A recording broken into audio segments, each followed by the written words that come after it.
How y'all doing? Jay Spruill, movies, music, sports, and life. And I'm gonna try my best to keep this event recap to about 10 minutes. Um, it's definitely there in the building. I decided to stay in a hotel downtown because I gotta be at work in the morning, and I knew the battle was gonna last a long time. So I think I might just do this for any battle rap event I go to from now on. I was at Max Out One with Cassidy versus Hitman Holler in Atlanta.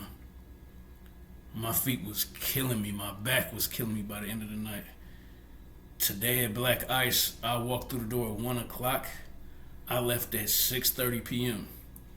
So that means I'm gonna cover 6 of the battles, and then the main event, Hollow and A Ward. I just gotta go off of what my Battle Facts and Harlem Legends said, because it was just too much, man. It's like from now on, I'm just gonna have to pay for the VIP to be able to sit down and just watch the battle like I'm watching a movie. Because, dude, even as a teacher, man, I don't stand up for what was that? I got there at 6:30. Yeah, so that was 5.5 hours. Just standing up for 5.5 hours, man, it's too much. So, uh, give a quick shout out to the people I hollered at. Talked to Mike P. Before the battle. Mike P was real cool. I'm subscribed to his channel. I hollered at Uncle Ra for the second time. I talked to him a little bit more in depth this time. Obviously, that's the CEO of 15 Minutes of Fame. I talked to him in Atlanta too a little bit, but it was just real quick. But we kind of had a more in-depth conversation, man. And Uncle Ra is real good people. I'm glad he came out to the mill to support us. And then Debo was also a short conversation, but you know, it is what it is. The beautiful 40 bars. I talked to 40 right after her battle with Vixen, and she just talks so proper and so soft. I think the way she talks in real life is exactly how she battles. So there's no difference. Just like she isn't animated. You know, when she battles, she isn't animated when she talks. She's just real smooth, pretty voice, and just very proper, but just real cool, respectful. Um, Only time she got mad at me is we were talking about Boston versus Milwaukee, because I told her Boston and Milwaukee are both hyper segregated. She said, "No, that's y'all." She said, "Pfft." She said, "Yeah, Boston, like we're segregated, but nothing like you guys." She let me know real quick, and I couldn't rebuttal because I haven't been to Boston yet. So I'm gonna have to go to kind of see for myself. Okay, so at any rate, let's get into it. The first battle of the night. And also, let me say this: the no order thing. I kind of think they didn't really. The battles went in the order that they should have based on the star power. As you saw, Hollow and A Ward was the main event, so I mean 40 was almost towards the main event. Only thing that was maybe somewhat out of place was Clean versus Cut Eastwood, but the rest of the battles kind of went in the order they should have. So the no order thing as a gimmick or as a feature of this card, just next time, just say, "Hey, Black Ice Cartel, the Cage Part 6 or whatever." Like, the no order thing didn't really do it for me, because every time they call somebody up to battle, it seemed like, yeah, that sounds about right. So at any rate, first battle of the night was Danger Zone versus C3. And I'll just tell y'all straight up, C3 killed Danger in that first. She had the room shaking.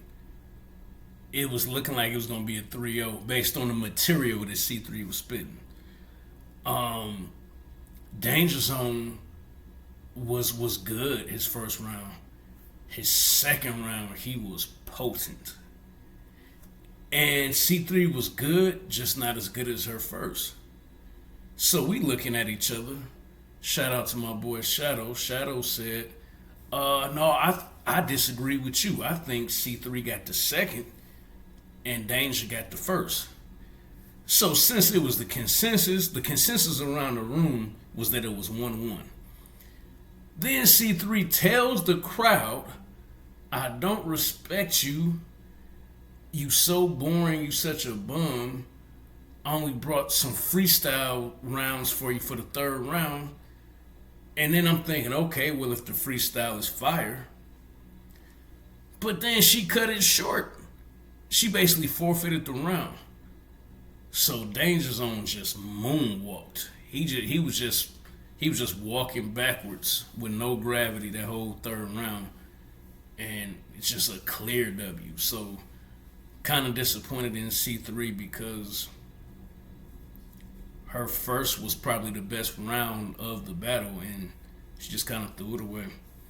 All right, battle number 2 is Bankhead versus Mike P.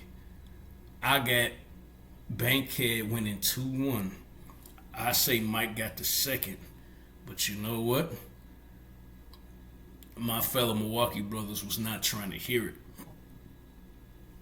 Almost everybody in that building said 3-0.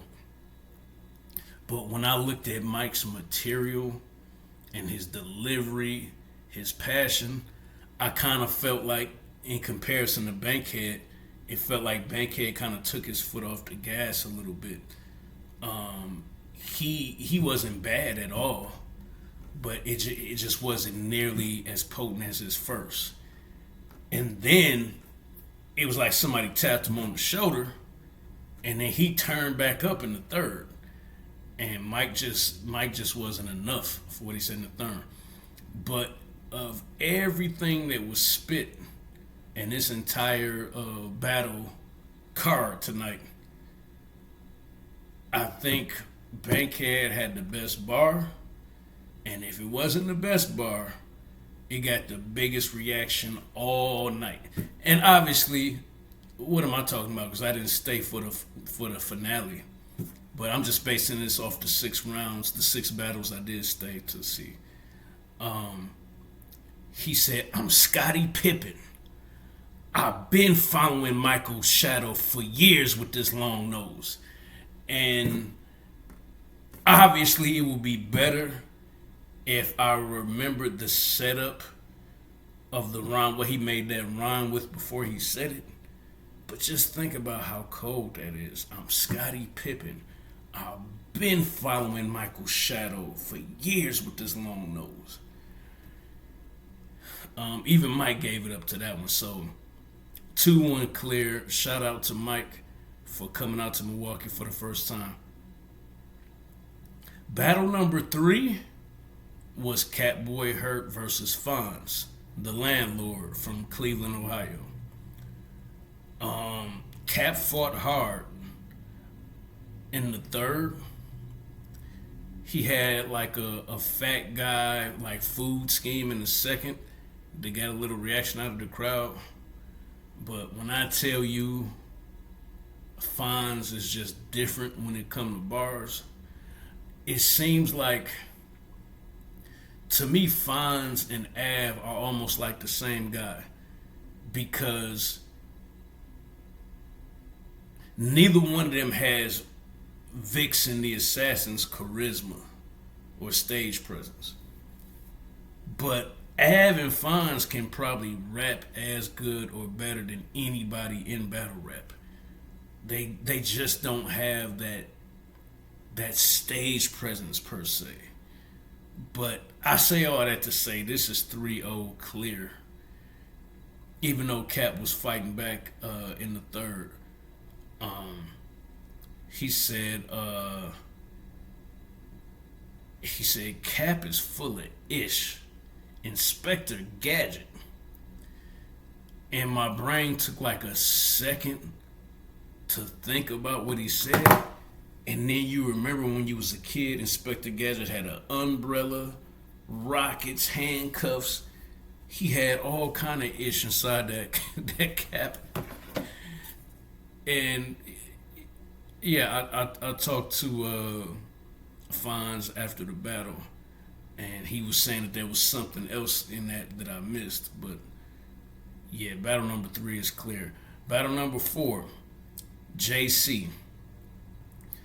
JC got the first 2 rounds clear. And when I tell you lyrically, he was just on a whole nother level. I'm talking about a whole nother level. I apologize that I was trying to make a point when there was some lyrics that was really, really tough to write them down on my phone like I did with Bankhead. But,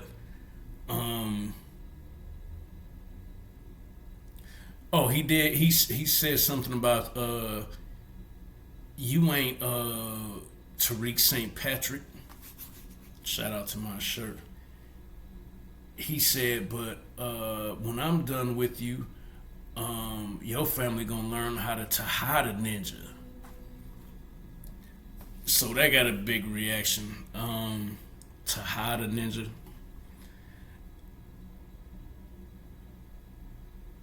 Showstopper was not bad. It was just the levels with JC. But when I tell you Showstopper got the 3rd clear, because he stopped trying to bar JC up. He went all personals. And when I say all personals, he was talking about I think you a dope fiend. I think you've been using drugs. And then he said, you know, doing drugs to yourself is like hurting yourself and killing yourself. He says, so JC don't believe in himself. But if I give him an eighth, he is. An eighth. And the crowd lost their mind off that. So I kind of feel like Showstopper should have started with that round. Just go in with the personals. And I think JC just being lyrical those 2 rounds, it would have had less impact if Showstopper would have just came out the gate with that round. So I gave it 2-1 JC, but definitely not clear because Showstopper pretty much had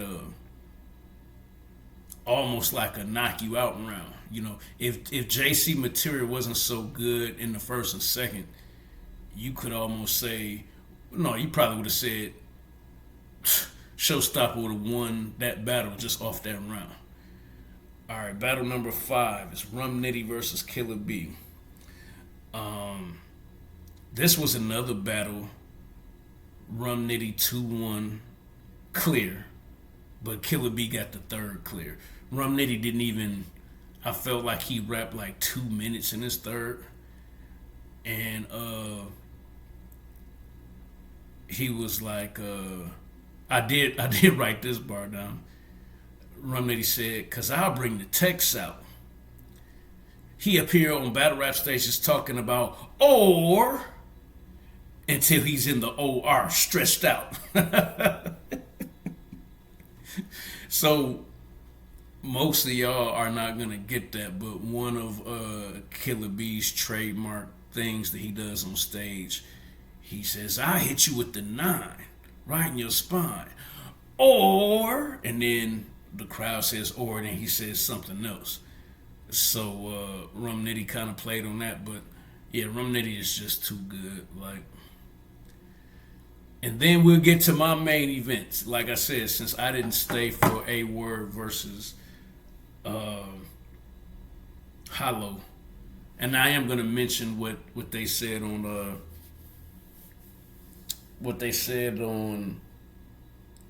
what's the name of the channel? My Battle Facts, where Harlem Legend as a guest. I really, really want to give the first round to 40 bars. She was vicious.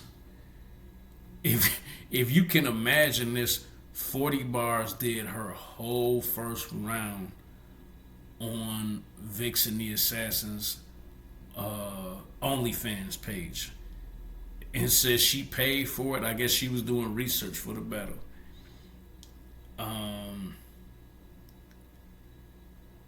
And she says, "All I see is a white B with a black P. That's Sabrina the Teenage Witch." And the crowd lost their mind. Then she was talking about how Vixen the Assassin stuff was dry. Just, I mean, but here's the thing. 40 has this monotone, laid back delivery, and even as vicious as it was, it doesn't hit the crowd because she's just too chill. She's just too chill, especially for her to have lyrics like that. She's just too laid back. Whereas Vixen was all in her face, moving around, cutting her space off, playing to the crowd. I can't give 40 the first, even though I felt that personal attack was more vicious. Vixen had the bars and the animation. And in the second and the third, it was just clear, because 40 stopped doing like the personals, and then she just kind of was just rapping. And once again, like I said, she be saying some cold stuff, but it's just she's so soft spoken and proper, and just not a whole lot of emotion or animation. And it might work against, maybe it might work against a lot of people, but against a Vixen, it's not gonna work. And the final thing of the night, they say A Ward edged Hollow in a very close battle 2-1, but it sounds like both my Battle Facts and Harlem Legend felt like that Hollow was fire. So that's all, y'all. I'm pretty tired. I got my last basketball game of the season after work tomorrow, so I'm gonna shut it down. Hope you enjoyed this recap, and feel free in the comments to challenge all of the decisions I made on who won or lost, and tell me who you think won or lost instead.